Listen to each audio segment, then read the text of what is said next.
ایک شخص نے حضور کی بارگاہ میں عرض کیا، حضور کون سا اسلام بہتر ہے، یعنی اسلام کی کون سی صورت جو ہے وہ بہتر ہے؟ تو آقا کریم نے جو جواب دیا سنیے، فرمایا تو کھانا کھلائے اور سلام کرے اس کو جس کو جانتا ہے اور جس کو نہیں بھی جانتا۔ حضرت غوث اعظم رضی اللہ تعالی عنہ اسی حدیث کی تشریح میں کہتے ہیں، آدھا فقر بھوکوں کو کھانا کھلانا اور ننگوں کو لباس پہنانا ہے۔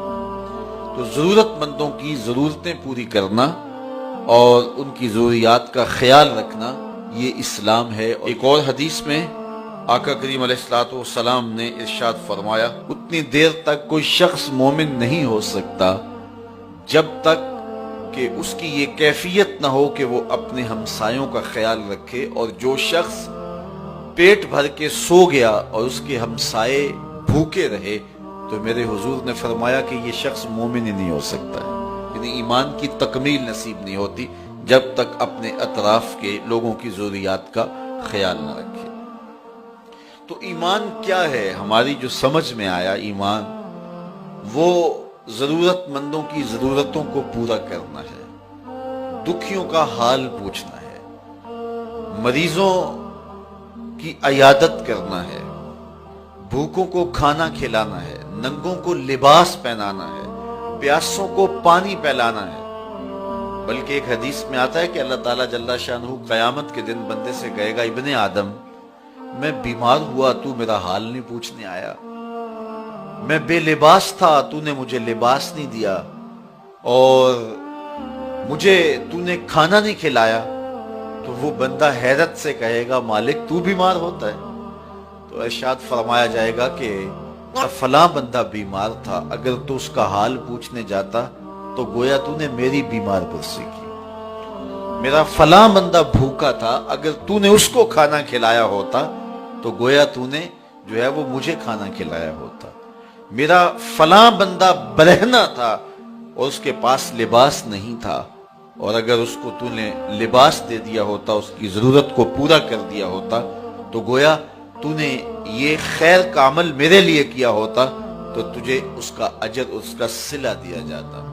تو اللہ تعالی جل شانہ اپنے بندوں کو اپنے حقوق کے ادا کرنے کی تلقین بھی کرتا ہے اور اپنے بندوں کے حقوق کو ادا کرنے کی تلقین بھی کرتا ہے۔ نماز بھی پڑھی جائے لیکن ہمسایوں کا خیال بھی رکھا جائے۔ ایک بندہ نمازیں پڑھتا ہے لیکن ہمسائے بھوکے ہیں تو اس کی نماز کیسے قبول ہوگی؟ میں آپ کے سامنے حضور کی سیرت کا ایک واقعہ رکھنا چاہتا ہوں جس کو کتب صحاح میں ذکر کیا گیا ہے، اور وہ اس طرح کہ آقا کریم تشریف لائے اور حضور نے وضو کیا تو حضور کے وضو کا پانی صحابہ زمین پر نہیں گرنے دے رہے۔ وہ وضو کا پانی غسالہ اپنے ہاتھوں پہ لے کے اپنے چہروں پہ مل رہے ہیں، اور جس کو وہ پانی نہیں ملتا تو وہ ان گیلے ہاتھوں سے ہاتھ رگڑ کر کے اپنے چہرے پہ ملتا ہے۔ کائنات کے اندر یوں کسی نے محبت کی نہیں ہے جس طرح صحابہ نے میرے حضور سے کی ہے۔ تو فرمایا کہ ما یحملکم علی ھذا، تمہیں اس بات پر کس نے ابھارا کہ تم میرے وضو کے پانی کو بھی زمین پہ نہیں گرنے دیتے؟ تو انہوں نے کہا، اللہ اور اس کے رسول کی محبت نے۔ آپ نے حکم تو نہیں دیا اس کا، لیکن آپ کی محبت ہے کہ ہم یہ کر رہے ہیں۔ تو حضور علیہ السلام نے ان کی نفی نہیں کی، لیکن ساتھ فرمایا کہ تم میں سے اگر کوئی چاہتا ہے کہ اللہ رسول سے محبت کرے اور اللہ اور اس کا رسول پھر اس سے محبت کرے، وہ اپنے ہمسایوں کے ساتھ سلوک اچھا کرے۔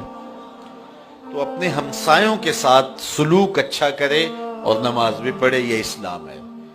ہم ادھورا اسلام اختیار کرتے ہیں، پورا اسلام اختیار نہیں کرتے۔ نماز ہم پڑھیں گے، ہر سال عمرہ بھی کریں گے، حج پہ بھی جائیں گے، لیکن ناپ تول میں کمی کریں گے۔ تو یہ پورا اسلام نہیں ہے۔ پورا اسلام یہ ہے اپنی زندگی کے ہر انداز کو اسلام کے بتائے ہوئے طریقے کے مطابق ڈھال لو۔ حضور علیہ السلام جو دین لے کر آئے، جو اسلام لے کر کے آئے، وہ ہماری پوری زندگی پر حاوی ہونا